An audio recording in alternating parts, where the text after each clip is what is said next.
Hey guys, this is my 2009 Kawasaki Wolverine 450. I went on about this muffler off of Amazon for 40 bucks. Now, I saw this on YouTube from this other guy, and I actually liked the way it sounded, so I wanted to try it. I think his was a 350 or 300, and it sounded pretty good, so I went out and bought it, and I'll let you guys hear how it sounds, the stock one, and then how it sounds with this new one.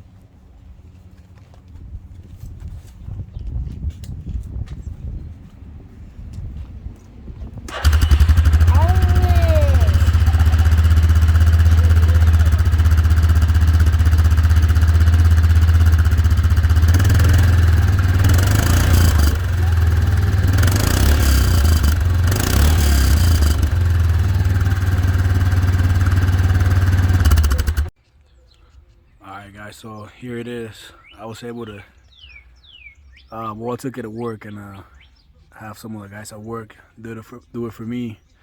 It took longer than what I thought, and it was a little bit harder, but yeah, here's what it sounds like.